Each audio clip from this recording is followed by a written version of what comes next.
તો આપણી પાસે આ લેસવાળી સાડી છે તેમાંથી બનાવીશું કુર્તી। તો આપણે લેસ છે તે અલગ કરી લીધો છે ને તો 2 મીટર કાપડ આપણે અસ્તર માટેનું લઈ લીધું છે।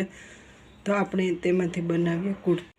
તો આ રીતે આપણે કટિંગ તૈયાર કરી લીધું છે। તો ત્યાર પછી આ રીતે ગળાનું કટિંગ છે તેમાં ચેપટી પણ રાખી લીધી છે। ત્યાર પછી અહીંથી સિલાઈ લઈ લેશું। તો ગળું આપણું અલગથી પટ્ટી મૂકવી પડતી નથી ને આપણું ગળું કમ્પ્લીટ તૈયાર થઈ જાય છે। ચેપટી પિનની મદદથી આપણે આ રીતે સિલાઈ લઈ લીધી છે। ત્યાર પછી આ રીતે આપણે કાપા મારી લઈશું।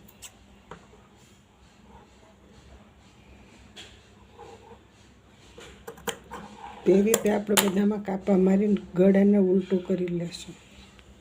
તો આ રીતે આપણે ગળામાં પટ્ટી નથી મૂકતા ને આ રીતે ઉલટાવીને સિલાઈ લઈ લીધી છે। તો ગળું આપણું કમ્પ્લીટ તૈયાર છે।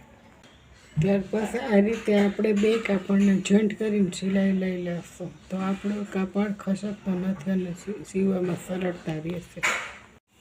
તો આ રીતે આપણે સિલાઈ લઈ લીધી છે કાપડની આ રીતે આપણે આ રીતે સિલાઈ લઈને બધું પૂરું કરી દીધું। નીચે પણ આ રીતે સિલાઈ લઈ લીધી છે। તો હવે આગળ આપણે બાઈ મૂકી લઈશું। તો આ રીતે આપણે બાઈનું કટિંગ તૈયાર છે। તો બાઈમાં આ રીતે લેસ મૂકી લીધી હશે। તો હવે આગળ આપણે બાઈ સીવી લઈશું। તો આ રીતે આપણે બાઈ મૂકી લીધી છે। હવે ત્યાર પછી આપણે ફિટિંગ કરીને ફરતી સિલાઈ લઈ લેશું। તો આ રીતે સરસ મજાની અસ્તરવાળી કુર્તી સાડીમાંથી બની જાય છે।